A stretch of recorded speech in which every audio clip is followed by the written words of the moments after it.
Because I think a lot of W-2 people, they're like, hey, I want rentals, I want passive income. And then they are out of money. And then they realize the rentals don't even make money. Right. And then they're like, okay, now what? What else do you see happening in the CRM game as time goes on? Like, how does it keep getting better? I think integrations are the key. I think it's a mistake to try to do everything with one solution and not be able to integrate with other solutions. How do you think AI is going to change the CRM game and follow up and all that stuff? What's up, well builders? Today, I have got a real estate expert. She has done over 1,000 flips, wholesales, rentals over the last decade. And on top of that, she has also started a CRM that has over 3,000 real estate users on it. And it's amazing. I've actually used it before. And let me tell you, I'm excited for her to go into her journey of how she has built such a big real estate empire and then get into the tech game. So I've got none other than Stephanie Betters. What's up? Hey. Glad to have you. Thank you for having me. Yeah, so there's not many people who have done that many deals and then started other businesses as well. So I want to hear about like how it even got to this point. Well, it's been quite an unusual journey, if I can admit that. And if you had told me this 10 years ago, I would never have believed you. Really, it all started 10 years ago when my husband and I started buying rentals. And to be honest, so I'll back up. So Zach and I met in college, had nothing, $200,000 worth of debt. We got married right out of college and couldn't really afford much, So he convinced me, this is in 2007, to buy a foreclosed house because that's what you did in 07, right? Had the market already bottomed out or not yet? Not yet. Okay. And there was, these flipping shows on TV and he's like, look, you just buy a foreclosed house and you make money. That's what you do. So our very first house carries me over the threshold to this disaster, right? So we did a live-in flip and made good money, sold it literally weeks before the market crashed, and then went to grad school. So he went to grad school to be a PA, I went to grad school to be a nurse practitioner, and we had, a nice little chunk of money in a CD, and he's like, let's do that again, let's do that real estate thing. I was like, no, all I really want to do is take care of people and, have a family. I don't know that I want to do this. So he worked on me for a couple years, to be honest, and I was kind of the brakes on the operation. But it was actually luckily, yeah, because you avoided all the disaster, right? Yeah, I mean, now looking back, everything definitely happened for a reason. But so we graduated grad school. We moved to Charlotte, North Carolina, specifically for the real estate market, and there was also great jobs for him and I. Landed the dream job. I was working in heart surgery. Love it. Huge passion, big part of my purpose. And he's like, I think it's time we should start buying rentals, right? So we can have some savings for kids' college and things like that. So that's kind of what got me. I was like, all right, we bought our first rental. The world didn't end. I was like, I think we can do this. So we started looking for deals, and it was very difficult to find deals on the MLS. We heard, maybe we can send out some mailers and find some things in certain neighborhoods. So we started doing that. And we got a couple deals and we started flipping houses, and the profit that we made from those flips, we went and bought more rentals. Yeah. And you were still being a nurse and everything else too. Yeah, still working full time. Yeah. Yeah. So it was wild. And, because we both worked full time and we had little kids, we had 3 at that time, we had to hire people. Mm-hmm. So that was kind of my first foray into building a team. Right. And I think once that starts clicking, it becomes available in some way. I'm like, okay, I can see this, Right. So you have this bug after doing one successful one, mm-hmm. and you kind of just pump the brakes, luckily, and thankfully. And then all of a sudden you just get back into it and it's going well. I mean, back then, a decade ago, what were homes costing in Charlotte and what were you making on them? Oh my gosh, less than 100. Yeah. Yeah. I mean, certainly less than 150. I remember looking at a deal, it was just close to 150. And we're like, oh my gosh, it's going to be so much. How are we going to do this? How are we going to raise the money for this? And we, averaged somewhere between 40 and 60 on those flips. Wow. So, that's a huge margin on that. Yeah. 30-40% margin. Most flippers are aiming for 10. Yeah. Is it just because there was no competition, or what were you doing? Because you were still new. A ton of sweat equity. We definitely got in real deep the first few houses that we did. Oh, you're fixing them yourself? Yeah. Oh, okay. Yeah. So you're creating new jobs. Oh, yeah. We did a lot ourselves. Turns out I know how to work really hard. Yeah. And that's why I think once we figured out how to hire and delegate it out a little bit, I felt comfortable starting a business. Because in the beginning I thought, I just work hard. We just work hard. We do these things ourselves, and felt totally uncomfortable with delegating. So at what point did you truly start delegating, and when did you leave the medical field? I only left medicine 2 years ago. Oh, so you stayed into it for a long time. I had a really hard time leaving. Just because you enjoyed it. I loved it. I still do love it. And it really was tied up in my purpose. Yeah. And I thought, oh my gosh, how am I supposed to leave this? This is what I thought I was meant to do, So I've had to do a lot of digging into really what it is that I'm meant to do. And I think, at this point I feel really confident saying I'm a servant. I love taking care of people. Not only do I like taking care of people, I love taking care of companies and small businesses in particular, because this is a group of small people, of mom and pops, that I can help change their lives too in a different way, So when did the business really start to take off, the real estate business? It took several years.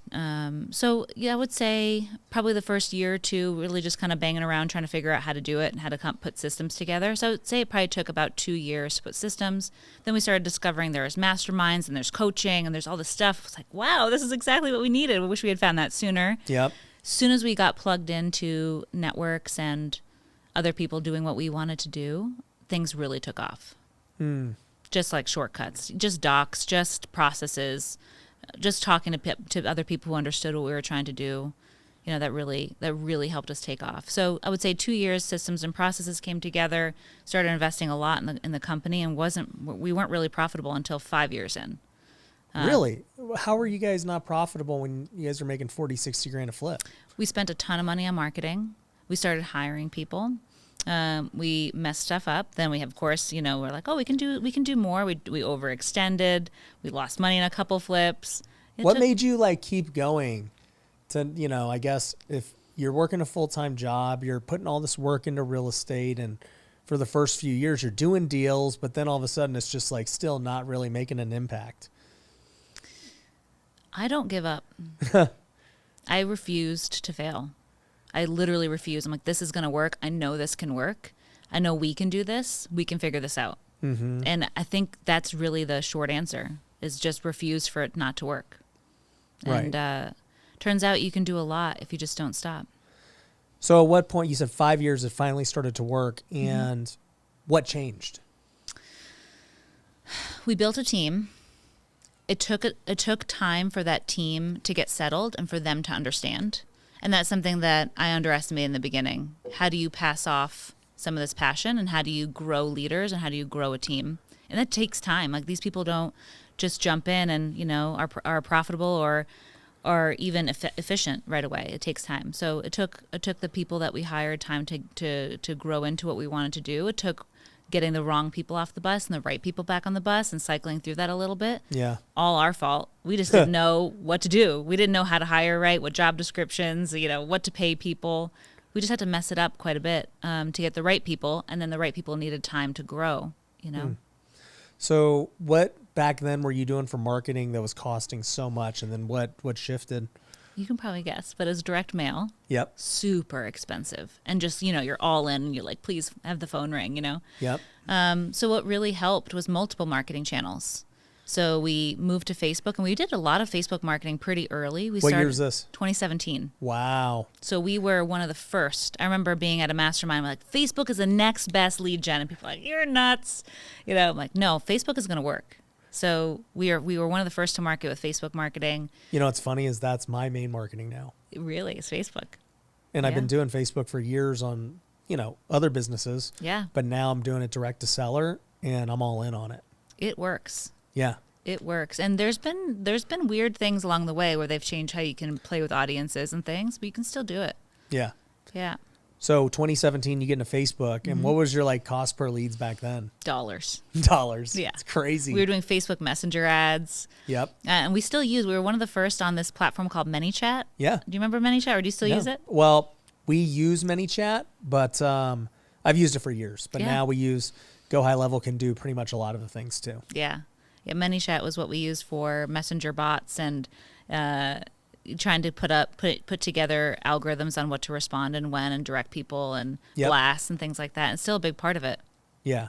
So right now you're doing a lot of messenger ads on Facebook still? So right now we do a lot of different things. We do pay-per-click. So we have our own little Google campaign. We pay for pay-per-lead leads. Yep. There's a lot of different providers who do that. I'd recommend being careful about that this year. Yeah. This year, I think there's going to be some disruption with the A2P stuff. And you don't think pay-per-lead's going to be able to do what they do? I think what you do with consent is going to be a big part of this. And there's already been being able to sell your lead. They gave you consent. Correct. But so like our pay-per-lead provider, they got consent. But then they sell that consent to us, and you can't really do that. So I think there's going to be disruption there this year. But anyway, it's still going, and it still works. But not, I think they've tried to change. All those providers have tried to change. So we do that. We do niche mailing. So we still mail, but very specifically. Small campaigns, foreclosures, right, tax liens, things like that. In our system, we use a lot of mail for follow-up, which works really, really well. Yep. What else? Facebook, social media stuff, SEO. Door knocking still works pretty well. Just sending these knockers out. Yeah, I mean, especially people who are hard to contact or on multiple lists. Dropping flyers is great. Driving for dollars and going out there and knocking. Yeah. Got it. You know what's funny? I was looking at our payroll the other day, and I was like, who is this guy? I've never seen this guy, like, anywhere. Yeah. He's like, that's our door knocker. I was like, we have a door knocking guy? He's like, yeah, he just hangs, flyers on doors and stuff. And he's like, we paid him a couple of grand last month, and we got a $30,000 deal. It's like, all right, well, that's a 10X. Exactly. It works. Yeah. It's great. Yeah. And I think that's the thing. When you get bigger, too, you can't forget to do the things that are cheap. Yeah. Right? Like, you got to do the things that someone's working in their garage doing, Yeah. Like the cold calling, the door knocking, well, that's what I try to tell newbies now, because, we get so many, majority of people who join coaching are new, right? Yeah. Obviously, we get experienced people, too, and we help them scale, but, like, most people are new and they're on a tight budget and everything else. And it's like, hey, guys, door knocking can work. Cold calling works. Texting works. Yeah. MLS still has deals. Yep. All of them still work today, just, the same way they worked a decade ago. Yep. But you got to put in the work. You're trading sweat equity for, it's easy to go buy a pay-per-lead. It's easy to do PPC, but you can get burned really quickly if you don't know how to close them because your budget's take your money. Yeah. Yeah. But, I like the sweat equity stuff no matter what level you're at. It's just, it becomes harder to manage as you grow. Yeah. Well, everything does really. But I think the combination of the different, things that cost money and things that cost time are really important. Yeah. So with everything you guys are doing now, is it majority Facebook? Like where would you say the budget is? I think the majority is online. So combination of Google and social. Yeah. Yeah. How much do you think you're spending a month now? $30K probably. Oh, so it's not even a huge budget. No, I mean, we used to be, back when we first back when, probably 2018 or so, we maxed our budget. We were spending $100,000 a month on marketing. I've been there many times. And that's where the profitability hits, right? Like, well, that's really hard to stay profitable if anything doesn't work. Yeah. Yeah, you're burning leads. And I think there's a way to waste money on marketing, and you just throw a bunch of stuff at the wall, and then your own systems can't accommodate. Like, if your systems aren't mature on how you follow up with things and how you reach out to people, you're just wasting it. You don't even need to spend that much money. No. Well, you come into this idea that you think, oh, well, if I spend more money, I just make more money. Right. That's not true. Number two, your sales team loses efficiency. Yeah. Because they just only focus on the new stuff and they forget the old stuff. And then I think also, too, it develops bad habits where it's just like they always think they need new leads when it's like, really, a lot of money's just in follow-up. Mm-hmm. And one of the biggest competitive advantages from just staying in the game is I have a database, right? I mean, I'm only in one market. I'm in Charlotte. It's a pretty significant MSA, so there's a lot of people there. It's probably a couple million at this point in just Charlotte proper. And I have a database of people for the last 10 years who have opted into stuff. Yeah. That's probably the most valuable thing that I have. I agree. I was telling somebody this the other day. I'm like, look, I could go broke today, but there are 3 things you can never take away from me that will allow me to rebuild really quickly. So number 1 is essentially like my skills. You can't take away my skills. I have them, and it is what it is. The second thing is essentially database. Yep. Like not only your customer database, but like your relationships, who that's still part of like your overall database and sphere. And it's like, man, dude, when you know lots of people and you have lots of, I think we have 300,000 people in our CRM. Yeah. Like, let's just hit them up. I don't even need to spend money on leads. Right. Like, let's hit up what's already there. Exactly. Right. And then the third is nobody can just take away like your faith, your tenacity, your mind. Like you said, I don't quit. It's like, Right. dude, as long as I know I don't quit, as long as I have faith that, I'm going to be all right, give me my skills, give me my database, and give me my faith, and I'll figure it out. I mean, I couldn't have said it better. And that's hard earned. Yeah, it doesn't come overnight. No. But I think a big part of the entrepreneurial journey is this self-discovery. It's the most self-aware I've ever had to be of my shortcomings, of my weaknesses, of my strengths, and then the skills that you build over time. I mean, I went to a lot of schooling, and studied a lot of hard things, but that was the hardest thing I had to learn was how to leverage my own strengths and how to delegate my weaknesses, but then also to believe that I can figure it out and that we can figure it out. Yeah. And then actually go figure it out.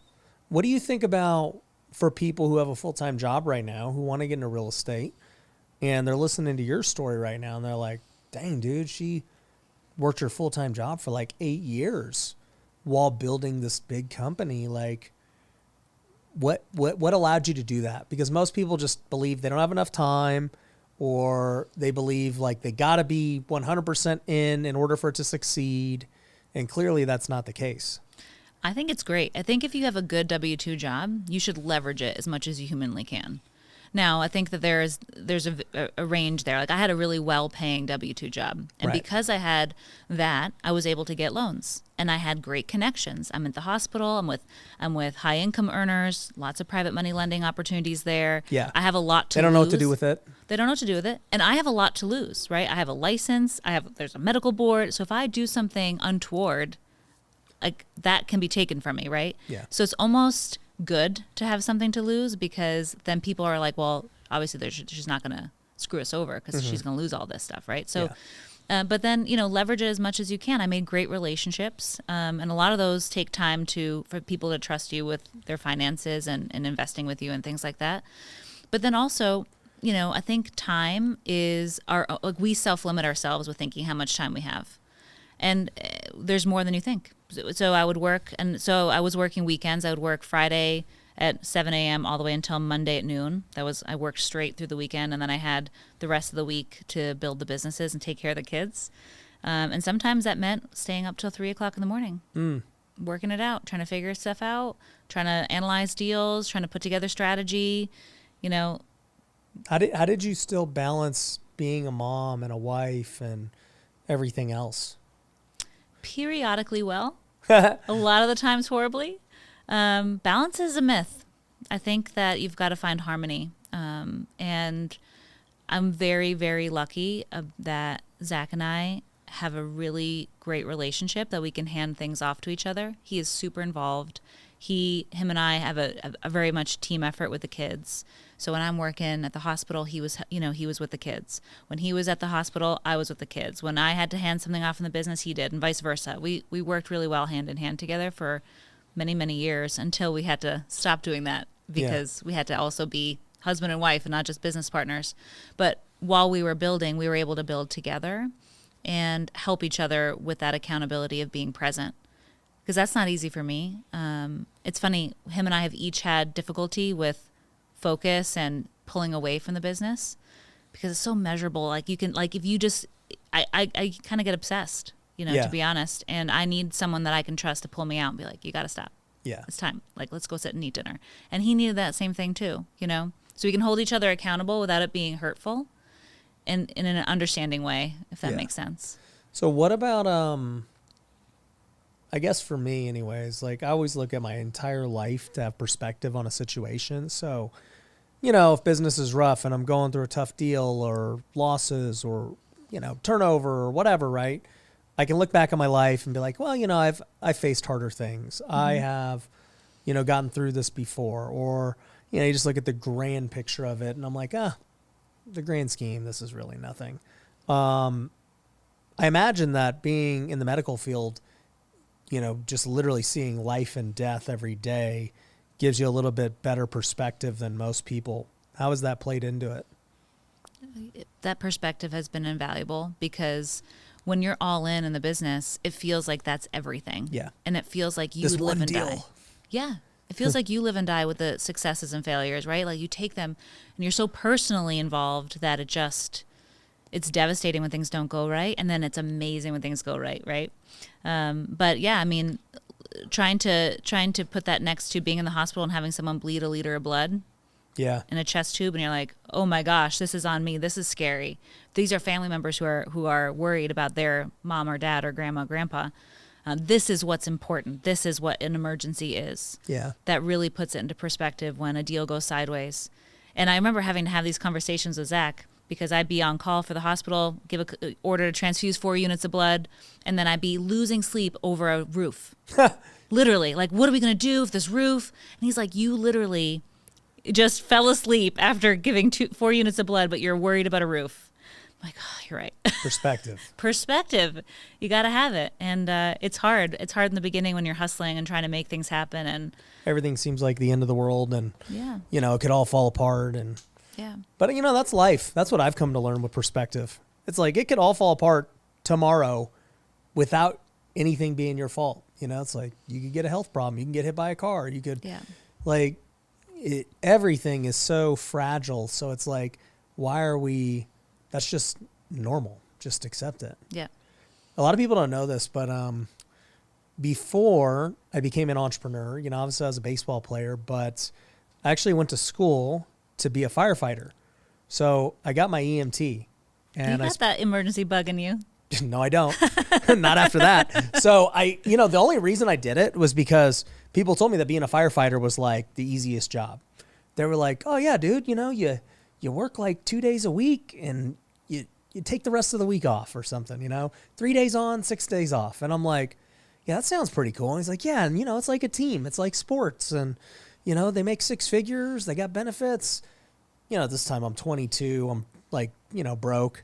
I'm like, that sounds great. Yeah. And so the Oakland A's were paying for my school anyway. So I'm like, all right, I'll go to school. So I go to school for a semester. I pass. I get my basic. But during that, I had to do 60 hours, as part of it. So I spent 12 hours in the ER. And so let me tell you, an overnight shift in Vegas and downtown, dude, I spent 12 hours there. And I was like, I'm not cut out for this. There's no way I could do this. And the thing that put me over the top was actually somebody dying in my hands. So they were like, dude, you got to do CPR. Like we got a code red or whatever they call it. And code blue. And they're like, all right, run over there. So, this lady is like flatlining and coming back and they're like, Ryan, jump on, do CPR. I'm like, okay. And so like, I'm doing CPR and like, it's the most stressful, high pressure thing I've ever done in my life to this point. And, I'm doing it for like literally 5 minutes. My arms are dead. And she literally just keeps flatlining, coming back. And they're like, honestly, dude, just like, she's done. And I was like, whoa. And then it was just like, that was it. And her life was over. And I was like, dang, dude, like I literally, like she just died right there with me. And I'm like, that, I don't want to say it scarred me, but it was just perspective of like, nope, I'm not cut out for this, number one. And number two, like, yeah, like life is very fragile. Yeah. So I can only imagine what, a decade of it, like the things you've seen. Yeah. And there's something, I've tried to do a lot of digging with this and a lot of soul searching because honestly, in those moments of crisis, that's and life and death and even death, that's actually when I felt the closest with God. Mm-hmm. And when I really kind of developed my faith because I felt something happen after someone died. Yeah. And it took me like my little faith journey and trying to figure out what that was that happened. Right. So obviously I found out and, my faith, I'm very faithful. But that's where I felt the most connected. And I do well in that scenario, in the crisis, in the panic. That's where I felt calm and generally in control, even though things were not have been going well, and trying to save the day. And I think what I've discovered from that is I like complex problems. I really like helping people, and I like knowing what to do in an emergency. Mm-hmm.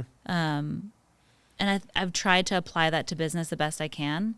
And I think one of the biggest blessings was that perspective. Yeah. Right? Like at the end of the algorithm, there's no going back, right? Like someone can die, and you can do everything right, and someone still will pass away. And sometimes you can do, everything goes wrong, like the equipment is failing, or like the medicine didn't come from pharmacy, or, and then it goes okay. Yeah. And we're not in control, and we're not driving the bus in the end. But we're here to do the best we can and perform the best we can with what we have. And that perspective is extremely important. Yeah. And I think in business too. And, business is very all-encompassing, and you can get obsessed over it and just have it take over your life. But guess what? At the end of the day, if we just put you in your business and you pass away, and all the people that you've taken care of and all your customers, they're going to say, man, that sucks. Yeah. He or she was so nice. He or she helped me. Yeah. But the person who's going to be devastated are your kids and your spouse. Mm. So you got to do right by them first, and then try to have as much fun as you can building. Yeah. And keep that in perspective. That at the end of that algorithm shouldn't be that you lose your life, right? Mm-hmm. To that. Yeah. And it doesn't have to be that way. And there's a lot of people, I think, who the end of the algorithm has ended that way, unfortunately. So I think we need to keep that perspective so that we can build what we're supposed to build, enjoy this life, help people, but then also make sure that we're there for our families. Yeah. Amen. So, obviously you eventually went full time. Yeah. And part of that was, I think you probably had more things going on now. Like you're telling me you have 200 homes you guys are developing now too?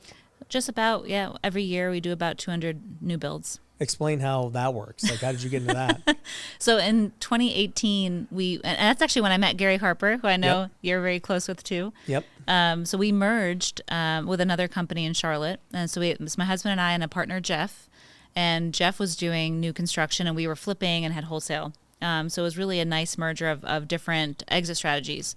And we started building houses together.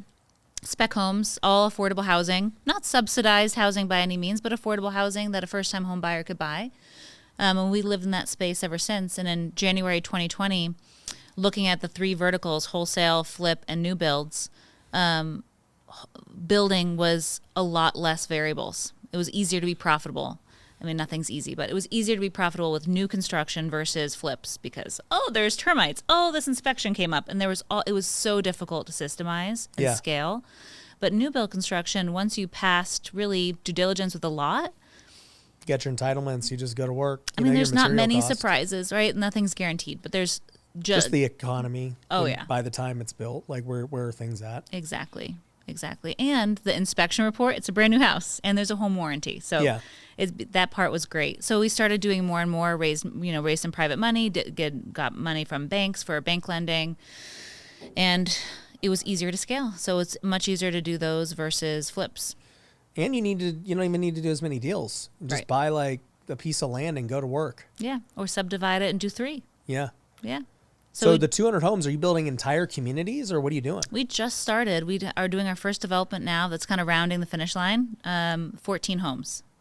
14 homes in a community. Yep. But before that, and really with that, we are just dividing lots, doing 1 or 3 offs on a street. How are you doing 200 homes like in all random infill lots? That's crazy. I haven't heard of anyone doing that. I know. Charlotte's a big market in the surrounding area, so we'll go as far as an hour and a half from Center City, Charlotte, to do that.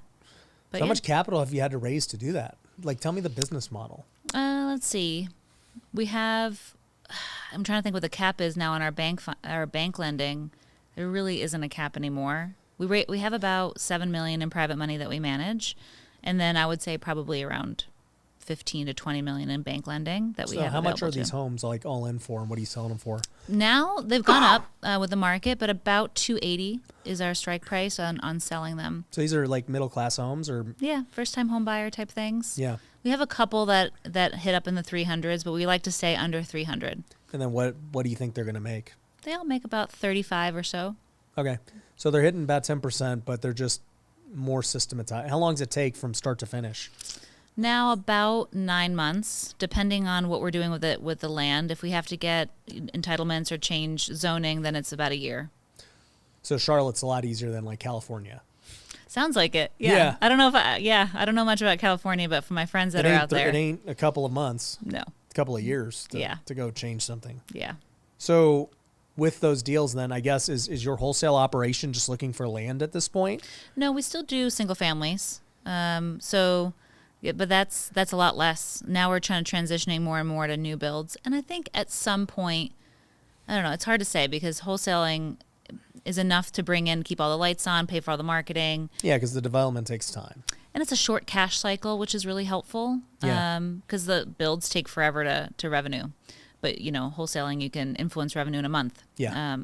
So I don't know if we'll ever totally leave it, but I do see in the future doing more and more development work and more townhome developments. Those are a little bit more difficult to put together. Probably only can do a couple of those a year right now with what our resources are. But I'd like to see us continue to grow into more of that. Yeah, how is Charlotte? Like I've heard a lot of good things about it, but it still seems like it's like kind of like a tier below major markets. It's horrible. Still. Don't come here. No, it's a relatively hot market. There's a lot of good jobs there with finance. So Still affordable, clearly. very affordable compared to especially California and even New England area where a lot of people come down from, and Texas too. But banking is great. We have Wells Fargo and Bank of America have headquarters there, second only to New York City. A lot of healthcare jobs. Amazon put in, a couple big warehouses and has moved some of their headquarters there. There's a lot of jobs. Shutterfly is there, big employer. So I think that helps us, but the weather helps as well. Taxes are relatively low. Doesn't South Carolina have weird rules with wholesaling? They do. They just outlawed it. Yeah. What do you do to get around? I know we just literally did a novation in South Carolina for like $42,000. That's where they were telling me, they're like, yeah, there's this like, You gotta be careful. like, what do you got to do? So have you heard of installment sales? Yeah. That's kind of the wholesaling back way around it. Explain it for those listening.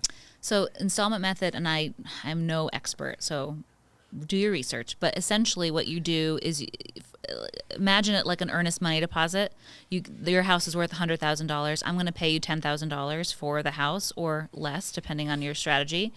And now I go on title with that money. So now I'm on the deed, and it's an installment sale, meaning there's installment payments to you until the balance is paid.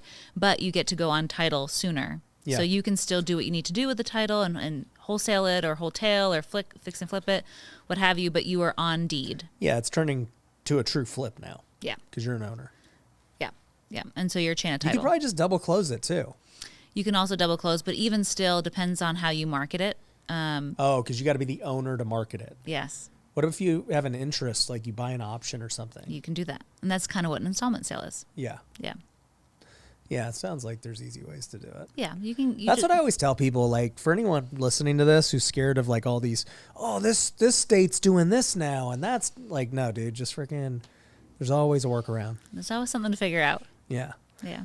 So, at what point did all of this lead to starting a CRM? Yeah, right. That's kind of funny, huh? Yeah.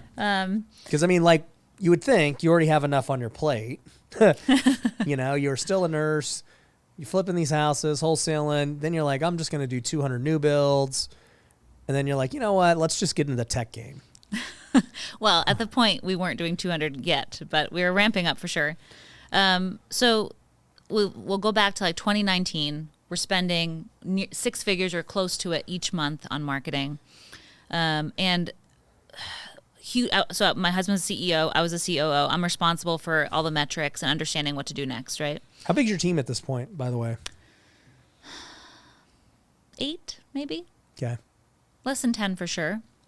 And I couldn't tell you at that time what was working and what wasn't working. I could tell you that the phones were ringing. Right. And I'm used to tech. I'm used to labs. I'm used to the monitor, the vital signs, and being able to make decisions with data. Right. That's just how I'm wired, right?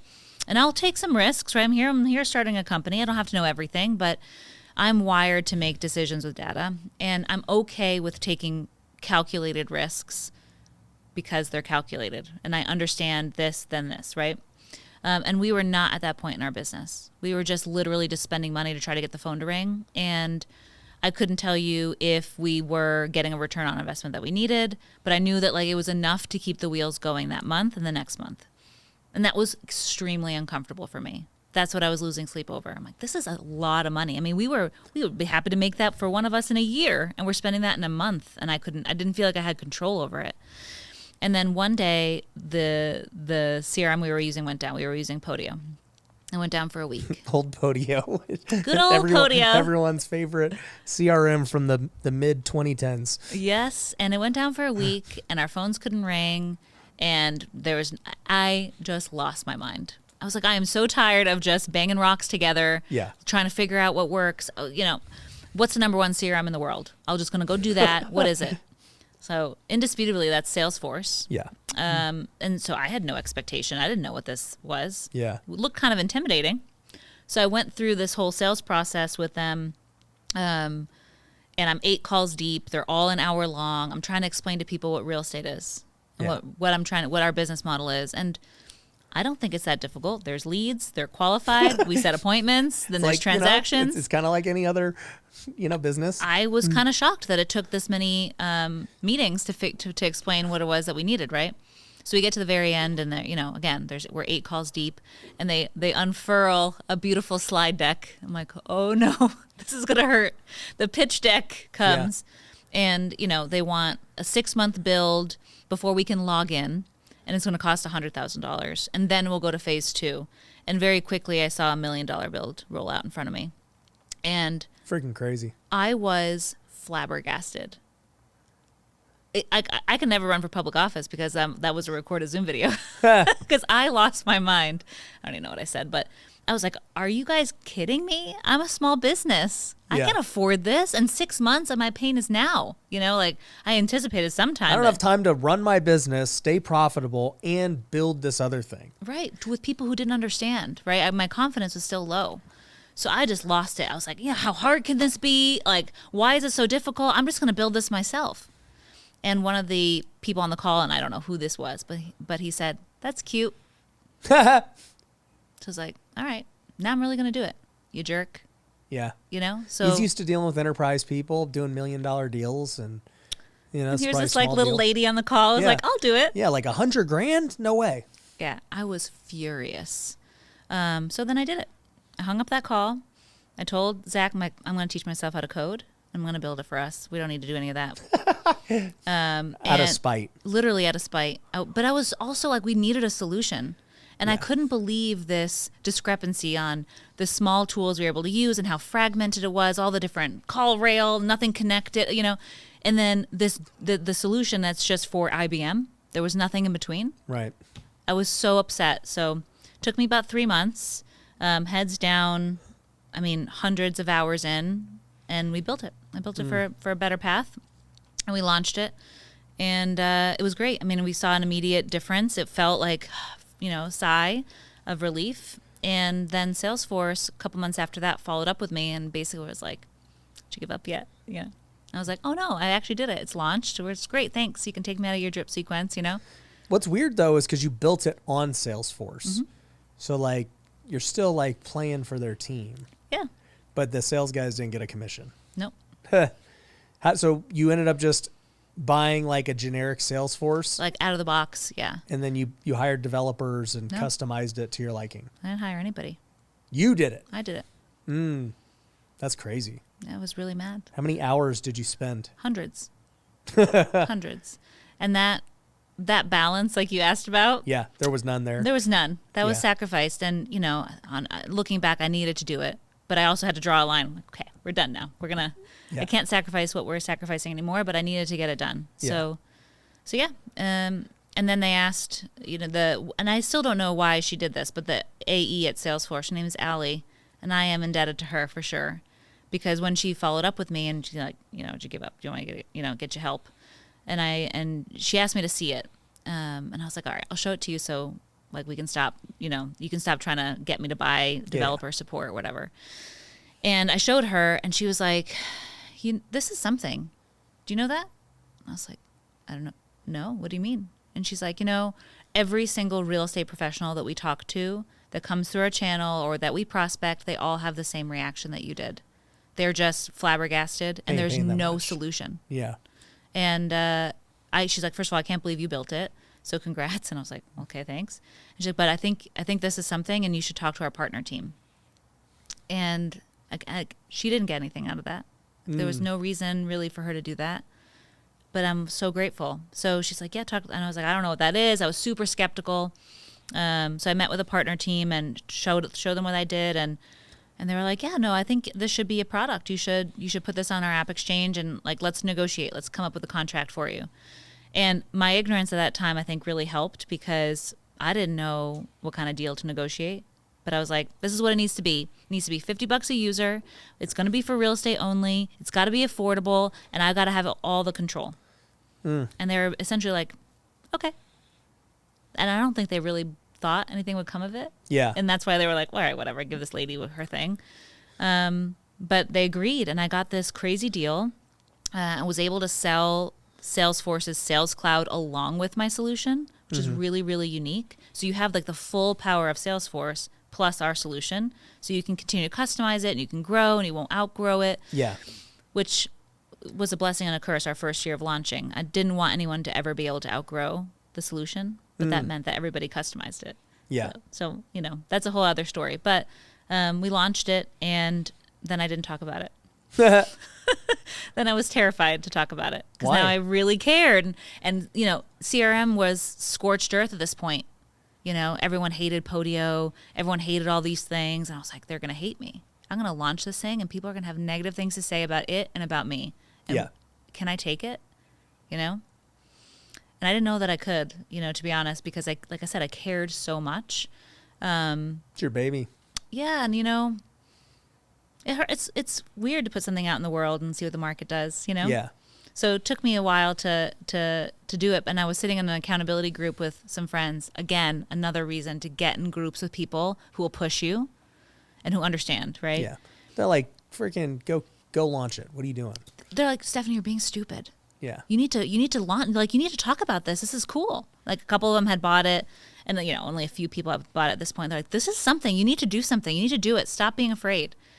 I was like, okay, I'm going to do it, So I did it scared. I just started talking about it. I got invited to be on Bigger Pockets, and then, a couple of friends started and then it had this big, kind of organic growth to it that just took off and broke everything, rebuilt it, broke it again, and now here we are 4 years later. And I could not be more passionate about what we're doing and so energized by it, It's awesome. Yeah. And by the way, for anyone wondering, it's called Left Main, and we'll link to it down below. What's the website? leftmainrei.com. leftmainrei.com. So you guys can go check it out.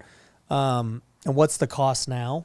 So $500 a month is the minimum. Yep. After it depends on how many users you have, but if you have more than 11, it's $50 a user. Got it. And then there's a professional services fee in the beginning to get everything set up, to help you migrate, integrate all of your systems, your phone, your website. That's basically like your developers doing it. Exactly. Yeah, we get it all hooked up, and that's a one-time thing. Depends on. So who would you say is the market for this? Would it be? I don't think it would be a newbie, right? No, it's definitely not someone who's fresh into the system, but it's definitely somebody who is marketing, who wants to grow, wants to scale, has a team. And wants a more robust solution that has everything all in one. Yeah. So explain, like you said, you launched it, you broke it, you restarted it, you did it, you fixed it. Like, and that's, by the way, every product ever. You launched the MVP, for those who don't know, the minimum viable product. And then, you just see what the market says. Yeah. You listen to feedback, you refine it, you tweak it. Like, what have you had to tweak and fix in all these years to get it to this point? I think the biggest thing that I had to learn about was customer success. Yeah. And really what it takes to help people understand the platform and get support from us. Yeah. I think that there's this undercurrent in the SaaS world. Make everything self-service. Mm-hmm. Make everything like so people, can watch a course or figure it out. I think to really help someone level up their business and get onto an enterprise solution, kind of early stage, right, for these small businesses, they really need a leg up to support wise. They need someone to talk to. They need to be able to pick up a phone and talk to somebody about something. Yeah. They need support documentation. They need help training their team, because a lot of the times the people who make the purchasing decision is the owner. Yeah. Right? And they're like, okay. They don't ever use it. Yeah. They're like, I want to buy that thing. And then they peace out. And then their team's like, wait a minute. What did you just buy? Yeah. So we needed a lot of support for the team and things like that. And as those teams transitioned and overturned, small businesses have a lot of churn with employees. So we needed to support that. So I learned a lot about how to just be obsessed with the customer, what they wanted, how to support them, how to over deliver, and how to be a person to a person and not just a self-service thing. Yeah. So that was one of the biggest lessons that really broke and then rebuilt the most. And then really product continued to get better. Then I, after a couple of years, brought on a development team, started building AI tools in there, which has been amazing. Property analytics tools, more and more integrations to native softwares like Launch Control, for example. We have a native integration with them. Smartphone, we have a native integration with them too. We've kind of built other products into our product as well. You still have to opt into their solution, but we've made it more and more closely aligned to what they talk to each other very simply. Need. Yeah, I've got to develop with them too, which has been cool. So the product keeps getting better, and it's well beyond my expertise at this point. Do you see yourself like launching for other businesses or staying in just real estate? I'm really passionate about real estate. Yeah. I want to stay right here in this niche. And I think there's a lot to be done with investors, with agents, with commercial real estate, and commercial brokerages. This is my zone. How do you think AI is going to change the CRM game and follow up and all that stuff? Your database is your gold. And I think that AI can really help sort out your gold and help prioritize who you need to talk to based on all the behavior that's happened to them that is publicly, able to be purchased. And also machine learning was something that we launched recently. It was machine learning. What leads and what opportunities in your system are the most likely to close? What are you winning the most at, and focus on those? AI can help us do that. So do you see it ever replacing like lead managers and everything, where they're just the ones following up and taking calls? And how do you see that playing out? I don't think it's ever going to replace them, and I hope it doesn't, because I think automation has its place, but human to human contact is you can never beat that. Yeah, I think automation's great for, like we were talking about earlier, like mini chat type stuff, right? Background. Like, hey, the moment someone opts in, hit them with a text. Yep. Hey, we can't get a hold of them. Let's text them. Let's email them. Let's do that every day and just see what happens. Exactly. Yeah. And then when they respond, now a human picks up. Right. Or, hey, all these flags just happened on this lead. They have a tax lien. Oh, they just went to pre-foreclosure. Now my human power should be talking to those people. And then everybody else who's in follow-up, and a month from now we're going to follow up, and then we hit them with a text, with an email, maybe with a mail piece. They can all just kind of have these touches. But then when something important happens, like the phone rings, or they respond, or these flags happen, you can call and spend your time doing those. The highest return. Yeah. What else do you see happening in the CRM game as time goes on? Like, how does it keep getting better? I think integrations are the key, and having a single platform that's the center of the wheel that connects to all the things that are developing and changing. I think it's a mistake to try to do everything with one solution and not be able to integrate with other solutions. Yeah. So I think now, if you want to stay in the game long term, you've got to have a plan to integrate as those people in the garage come up with something cool. You know what I mean? Yeah, like this dude's got this thing, you better bring it in. You got to be able to play with rapidly developing technology. And that's one of the reasons why I love Salesforce as a platform. It's really easy to do that. It's able to be done to do that, to integrate well with others. Yeah. One of my friends, he used to be very high up at Salesforce, and him and I have been talking a lot about CRMs and stuff. And originally, he was just telling me about Salesforce overall, because in my mind, they're a CRM company. Mm-hmm. But he's like, no, they're not really a CRM company. They're like they're kind of like the App Store. I mean, like you just build on whatever you want on top of Salesforce. It doesn't have to be a CRM. He's like, the reason Salesforce is valuable is because of their like security and encryption, and it's just better than everything else. Like, you know, your data and everything's going to be good no matter what you build on it. Yeah. And I was like, what? I'm so confused. But he's like, you can build anything. Yep. It's like the flat Lego board, right? Mm-hmm. And it's the most stable platform and the most trusted platform. You know, so you want to align yourself with something that, if that breaks, something bad's happening in the world. The world's screwed. Right? Like Amazon's going down, Microsoft's going down, you know? So, I mean, nothing is fail-safe, but it's pretty close. Mm-hmm.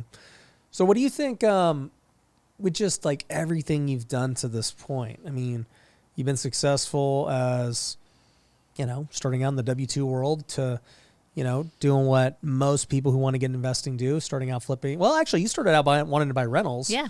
But then that kind of forced you into flips and wholesale, which is actually a very common path for W-2. Right. Because I think a lot of W-2 people, they're like, hey, you know, I want rentals, I want passive income. And then they are out of money. And then they realize the rentals don't even make money. Right. And then they're like, okay, now what? I still want more money. It's like, well, gonna have to flip or wholesale, you know? And then like, yeah, later on your rentals will be worth something, but you know, what's like your overall plan based on your evolution the last 10 years? I feel like I've found a really amazing sweet spot, and the temptation for me is to make it more complicated or to make it more. But I've found that this place that I'm at in my career, what I've been able to accomplish here, you know, in medicine and with Better Path Homes and with Left Main and my family, like I'm at a really good spot right now. Yeah. So I foresee myself staying here probably for at least the next decade. And I can only commit to myself for 10 years because things change so rapidly, but you know, the businesses are going well. I'm having fun, and I don't want to sacrifice having fun anymore. You know, I'm having fun doing everything that we're doing. Yes, there's really difficult moments, but I have what it takes now to kind of sustain that. And my kids are at a great age. How old are they? 9, well, almost 10, almost 12, and then 14. Got it. So they're all like fun. You know, like we can go travel. You know, they have their own personalities and their own wishes and dreams, and like it's a great stage. So I foresee myself doing this. I will always be buying real estate. I will always be building my rental portfolio, which now thankfully I can at a little bit of a higher clip, you know. But you'll find me no matter where I am solving problems and taking care of people. Yeah. Do you think, like, is the goal to sell the company, the CRM company at some point? Like, what do you want to do? So the big crazy goal that I have that I'll put out there, you know, alongside the video where I broke down with Salesforce. But I would love to merge with Salesforce. I would love for Salesforce to buy Left Main and become the real estate cloud for Salesforce. I mean, like, what do you got to get to for that to be a reality? So first, we have to get an investment from Salesforce Ventures, which we've had a couple interesting meetings with them that have gone well, past the sniff test. And we need to keep growing. So they have to invest in you to help grow it. They don't have to, but if you get an investment from their venture team, it's a lot more likely that they'll end up buying you. Yeah. Like, how has it been dealing with that now, right? Like talking to venture capital and stuff, because as real estate investors, we don't ever deal in that world. Yeah. Like, we're in a totally different world where, I don't know, I just want to say it's more, I'll say it's less sophisticated. You know, it's just, hey, we talk to normal everyday sellers. Yeah. We raise money from normal everyday people. You know, we're just doing normal everyday deals with single family. Like, it's a very, I don't know, like the best way to say it, like just common person. Anyone can do it, right? Then the moment you get into the tech world, it's like, no, you're not playing with anyone can do it. Venture capital, Wall Street, Salesforce, like that's a totally different ballgame of like sophistication and intellect and stakes and everything else. Yeah. Like, how's that been? It's intimidating. I was going to say, is it intimidating? It is. I mean, venture capital's reaching out all the time, trying to get meetings. Public equity firms, they're out there just looking for products to chomp up, you know.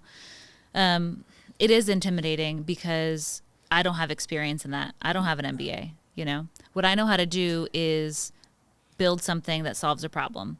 And there's a big way to be there.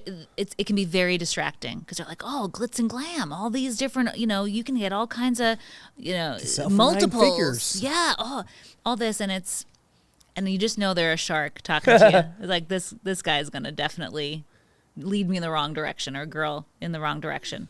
So it's been hard to get wise counsel there. So what I've done, first of all, I'm not interested in dealing with VC or PE firms that don't understand what I'm doing. Like, I'm not even interested. I'd rather never go down that route, never sell, and keep doing what we're doing than get into a situation where I have an overlord who tries to squeeze every drop out of the customers that I really care about. Yeah. You know what I mean? I feel like that is a betrayal, and you don't want them to come in and be like, all right, we got to jack up prices. We got to No. do X, Y, Z. And I saw it happen to another company who I'll remain anonymous, but 2 years ago sold to a PE firm. And there's a lot of these companies who do this, right? They sold to a PE firm. They had a staff of 100 people. They cut them down to 3.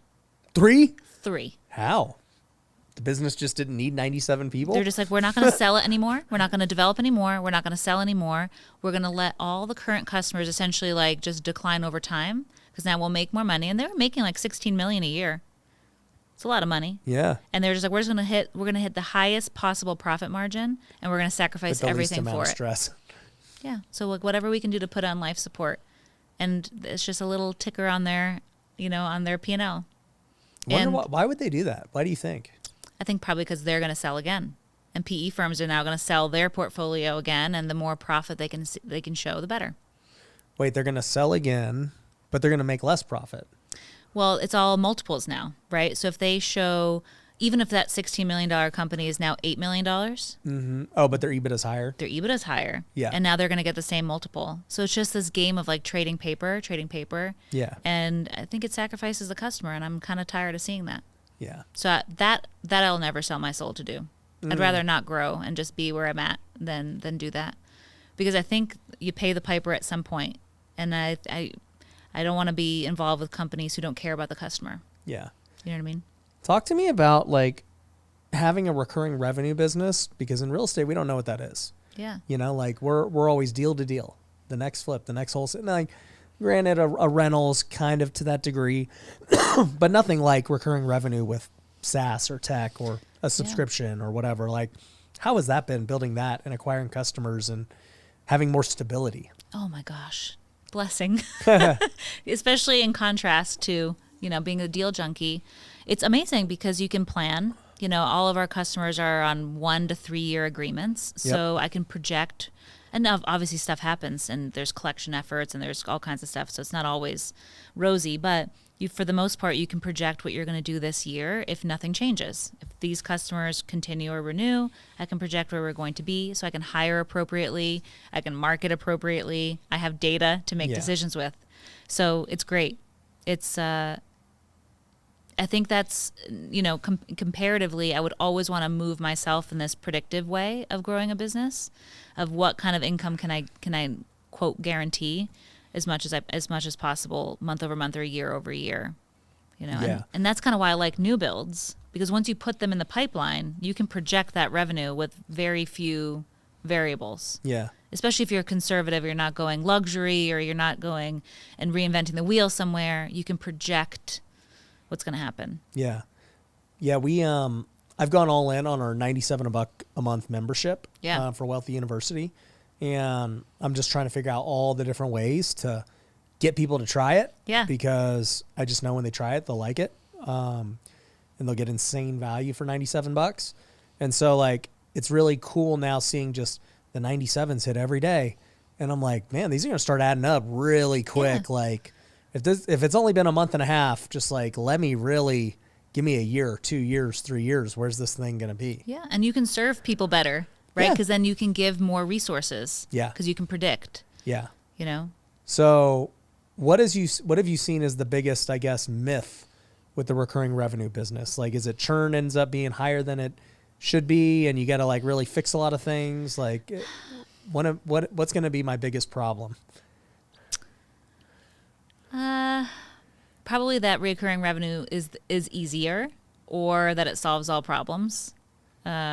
because it doesn't. It creates just different problems. It's just different problems. Exactly. And I think that it can be like those, oh, buy this Amazon store and you get all this passive income. It's not passive, Yeah. and I think passive income is a myth. For the most part, you've got to have a lot of layers, to truly get that. And recurring revenue is a great model to allocate resources in a profitable way, in a predictable and a profitable way. I think that's the best thing about it. So I think if the people who look at recurring revenue as a set it and forget it, I'm just going to sell it and it's going to keep selling and I don't have to do anything. No. That's the biggest myth. You got to keep adding new customers. And adding new value. Yeah, you got to keep updating it or else they're Exactly. going to not want to keep it. Exactly. I was telling that to people like, it's like Netflix. I was looking up their stats. They have like the lowest churn in the industry. It's like 5% or something. And, they keep raising their prices as time goes on, but they keep adding more value. Exactly. Like, look every day Yep. there's something new on Netflix. But like, if Netflix stopped adding new shows and movies, how quickly would everything drop? Evaporate. Yep. The marketplace would speak. And Yeah. it would be gone. And there'd be the next front runner that's been nipping at their toes who explode because Yep. they have new stuff. New content. They're adding value. They keep caring about the customer, right? And their experience. Yep. Yeah, there's basically no, and this is like even the myth with real estate, right? You buy enough rentals, you can go sit back and chill. But it's like, well, no, your rentals need rehabs and Yeah. repairs and vacancy. Someone's and got to look after it. Yeah, you still have to put in work in anything. Yeah. Like nothing just prints money, no matter how good it is. No. So pick the thing that you like. Because you're going to have to work no matter what. Exactly. And that you have fun with doing, that doesn't crush your soul. Yeah. Even though you may have to do some sprinting for a while. And you may have to sprint for 5 years. You may have to sprint for 8 years, but What have you seen as the biggest thing that makes like your CRM or any CRM in general, like allow somebody to have more success? Because a lot of people don't, like they may even have a CRM, but they don't freaking use it properly or to its full capabilities. I think the key there is letting the user inherit a business operating system that they can start with. Okay. That was going to level them up from day one, right? And that means that they've got to learn it a little bit, but that they're inheriting a business operating system that will get them from point A to point B in an efficient way, right? And then I think the next key that's really important and that, that we concentrate on specifically is not being able to outgrow it. Your business is going to change. Your team is going to change. You're going to want to try different things. You're going to want to try Airbnb or you're going to want to buy a multifamily. And you don't ever want to be restricted by the choice that you made as your base platform. Right. That's a big challenge for providers to accomplish, right? So you got to have enough that you can level people out from day one, but then also be able to continue to build on and not hamstring them. It's easy to build a product that no one can customize because then it's going to stay in the box, right? But then inherently you're going to outgrow it. Stuff changes. Yeah. So you have to build the box without building a box, if that makes sense. Yeah. Yeah. What do you think about like upgrades and things? Because I'm sure you get people who want customization and all this other stuff. Like, how do you balance that between like, okay, we're going to charge them an upgrade fee or we're going to like raise the monthly? How does that all work? So it all comes down first to core. The core product has got to be sufficient and it's got to be continued to be worked on, right? Bugs and improvements and customer feedback to the core product always has, and I'm obsessed with our core product. It has to get better over time. And then upgrades, customizations can 100% be tackled, and there's a huge revenue stream there too. Like I'm incentivized to figure that out. But it also has to be done with proper expectations for the customer, meaning they know what they're getting with an upgrade and they have the tools that they need to access those upgrades. So, for example, maps. Like we have this cool driving for dollars thing where you can drop pins and there's an app where you can drive around and build driving routes for your driving for dollars stuff. It's called Salesforce Maps. We sell it. But you've got to understand the core product first to really leverage that thing. So again, you've got to have education on the base, but then also have resources on how to learn the next thing. So what I underestimated in the very beginning on our very first year was how to place resources alongside a product. Got it. So kind of long-winded way of saying you can do upgrades, but you can't just have product upgrades. You have to have resource upgrades as well so that people can be successful. Resource upgrades being the added on things? Right, like professional services. So you can buy more product, but you have to have professional services to support that product as well. Give an example. just so people can like understand. maps, for example. That Got it. sounds cool. That's a shiny new object. I want to see how that all looks. I want to map all my leads out into thing, and then I want to circle them and go there, right? Optimize a route for me over there. But they need to be able to learn and understand how to continue to customize that and work that on the fly. So they'll buy a product, and if they don't understand it, 3 months from now they'll churn. Got it. But if they have a resource alongside of it, then they won't. Right. And it sounds really obvious to say like that, like, well, duh, you got to have support with a product. But when things are moving really fast and people are asking for add-on, they're like, hey, I'll give you $5,000. You help me with this. You're like, okay, I'll figure this out. You can't do that at scale. No. So it's too chaotic. So the background of what happens with product and service is extremely important to get right. That makes sense. Yeah. What do you think is the biggest mistake you've made in any of it? The CRM, the real estate? Underestimating what it takes to exponentially grow a SaaS company. I have never seen growth like this. With a real estate company, it was like, one step in front of the other. We just do more deals. Yeah, and it just kind of grows. But SaaS can be exponential. I mean, the access. You go from like one user to 1,000. Right. Now you got 1,000 people to like customer support. Right. We had within a month 100 new customers come on board. Yeah. And when they all don't know how to use it, and they're like, "Okay, I'm ready to use it," and you're like, "Oh my gosh, we're 3 people," So I totally underestimated that hockey stick growth with SaaS, and I don't think there's anything like it. How do you fix it? Like, do you just get VAs to help them? Like, how do you go about it? You have to massively hire, and then you have to train those people so they know what the heck that they're doing, which doesn't happen overnight on their first day, right? Yeah. So what you have to do is say no. To more customers. Yeah. That was the biggest mistake I made is I just didn't let say everyone no. in. Yeah. I was ready to say yes. I was like, we can figure that we can build this. Oh my gosh, everyone's excited. We're going to build it. We're going to figure it out. This is going to happen, right? And for the most part, it does. But I hurt myself emotionally and physically. Because only the people that actually know how to use it will like succeed. Everyone else is going to probably fail. Well, that, and they want attention. They want, they want service on top of product. And then you're only, we're one person or 3 people, right? Like, it takes human power to do it too. And it takes time for you to train somebody. You can't even hire 10 people today because there's no way to train them. It's going to take time. Right. So what I should have done that first year was say no and get really specific on what my ideal customer profile was instead of being so malleable to what people wanted. Yeah. If you wanted to customize, great, we're going to customize it for you. Oh, shoot. Well, what about this person wants something similar? Now it didn't work on my product. I worked on the customization. You got to say, no, this is the product. Yep. You can use it this way or not. No big deal. 100%. And I said yes too much that first year. And yeah, but we do it this way in this market. Right. Or my business is a little bit different. I'm like, okay, well, let's customize it for you. Yeah. Or you're like, but no, it's not. We're all running the same business. Right. In the end, it's very, very similar, everybody. But everyone wants to be able to tweak it. And they should be able to tweak it, but in a responsible way that doesn't crush product or crush my soul, So I think one of the biggest lessons I learned from this company is when to say no. And now that looks like saying no to opportunities that are adjacent, but not the same. Like these venture capital guys Yeah. and other stuff. You got to be able to say no. You got to be able to say no to customers too. Yeah. Who want too much. They're going to be a headache. Or not ideal profile.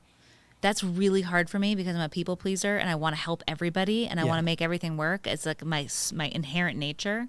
So getting really specific on who I can help really well. Yeah.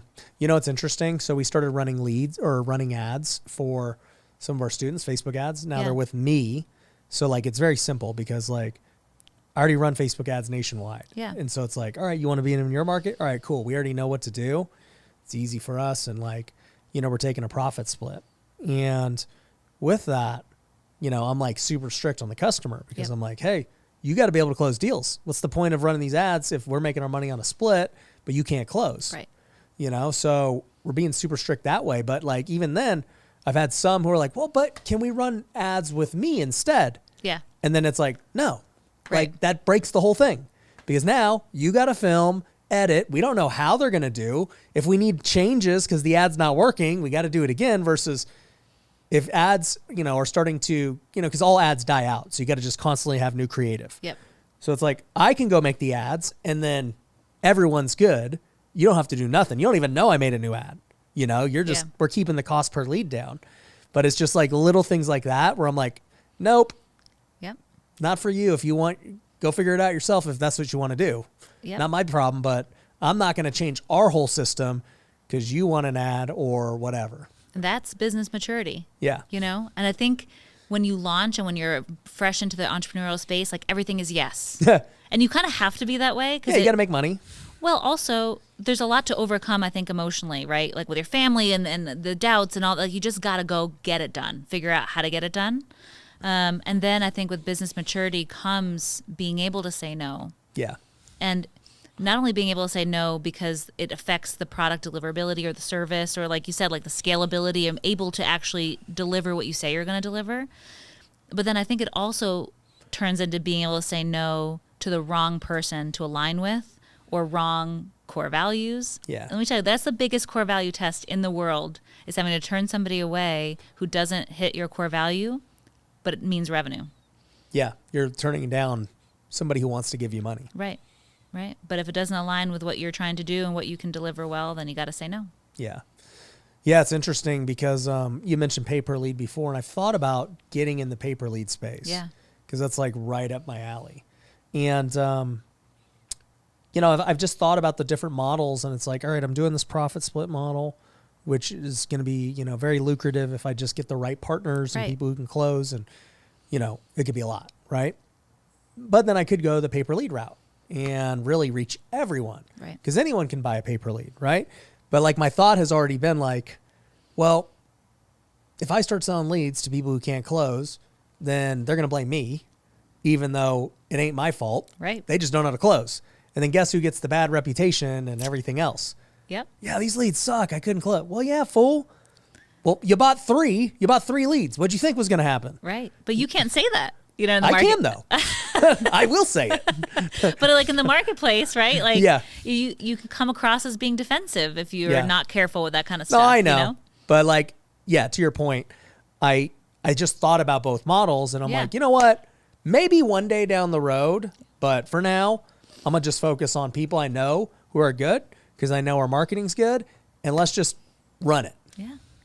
Yeah. I mean, that's the 80-20 rule, right? That's the maturity that we all have to get to that point in our business. If we want to keep growing and keep being excellent, we have to be able to say no. Yeah. No. That means saying 100%. no to the flip too, that you just got to do because you got to get a flip and your crew's not busy and you know, you're going to lose Yeah. your crew. Like you got to say no, the numbers didn't work. Yeah. Right? Like, no, I'm going to have Yeah. the maturity to Oh, walk man. away. But what if I cut here and there and, Yep. you know. It's so easy to start compromising that, you know? What do you think's been the biggest mistake you've made on the real estate side? I've got a list of deals. I got a list of deals. We have a couple of deals that we made ribbons for, like Never Again, Kendrick Avenue. There were deals that we should never have done that we got into. Missing an inspection report on one house that actually turned out to be a fire deal that we didn't know was fire. It had fire damage and got the whole thing. Could have built a new house.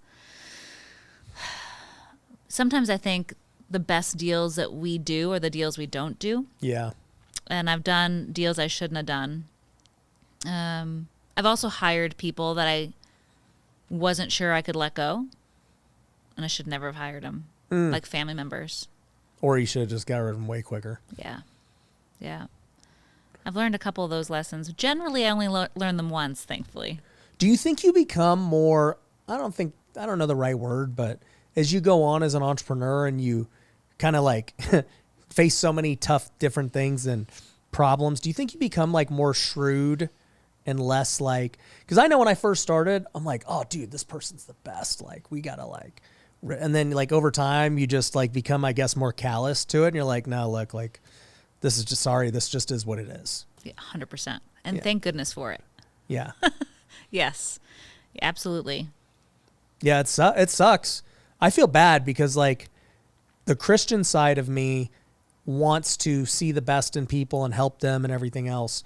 But also too, like I don't know, I kind of have a weird saying. I'm like, look, this is a business, not a charity. Yeah. Like they're different things. If I'm going to help you, you know, I'll help you, but that doesn't mean I have to employ you 100%. or, do whatever. Right, exactly. And I think we need to position ourselves with the truth, which is we're a high performance team. Yeah. And I only want to play with A players, and A players only want to play with A players. Mm-hmm. And if we can't align and we can't do amazing things together, then that's okay. Yeah. Right? Like, We can still be friends. Right. And I think in the beginning, especially because you have no cash or much influence, people do you a favor. They're like, oh, I'll help you out. No, I don't want any favors from anybody. Yeah. You know what I mean? Like, we're here to do the thing. Yeah. You can't come here to do me a favor, and I can't be doing this to do you a favor. Yeah. Because that takes away. And I think when you have crystal clear expectations, Yeah. it solves that all the way around. Yep. It's like, hey, this is what you're paying for. Cool. This is what I'm paying you. Cool. Yep. This is what it could be one day, maybe, but it's not anytime soon. Yep. And that's how you take care of people, is being clear with that. I think you hurt people with misunderstandings. Yeah. You know what's funny is some of the people that I've been the most clear with are the ones who turn on you the most. And you're just like, dude, I told you this months and months and months way before it happened. And all of a sudden I'm the bad guy. Well, I think that's a challenge of operating with extreme ownership, right? There's always some part of it that you can blame on yourself, but you have to make yourself satisfied with what you said or what you did in order to be like, okay, you know what? It's not my fault. Yeah. I'm sorry that this is what I did. And maybe it's only a conversation with yourself where you're like, I fulfilled everything that I possibly could fulfill on my side. Yeah. I got to let it go. It's got to roll off the back, dust off, and move on. Yeah, you're never going to please everyone. No. Yeah. That's a hard lesson to learn. Mm-hmm. Don't be a people pleaser. Mm-mm. I mean, that just goes back to what you were saying before on the SaaS side, saying yes, pleasing everyone. Yeah. We can do that. Cool. Yeah. It's like it always burns you. It always burns you. And the people that you bend over the most for are the people who are like, I've had calls at 11 o'clock at night. You got to show me how to do this thing. I'm like, it is 11 o'clock at night. Who are you calling? What are you doing? This is not an emergency. You calling sellers right now? Right? Like, what are we doing? Yeah, you got to be able to say no. That's great. Well, Stephanie, I think it's been great. Just hearing the lessons and everything else. It's inspiring what you're doing on both sides of it. Thank you. Highly recommend you guys go check out Left Main. We'll link to them down below. My team has actually used it, and I can attest it's great. So go check it out. We'll have to have you on again sometime. This was great. Thank you so much. Cool. All right, guys. We'll catch you on the next episode. Peace.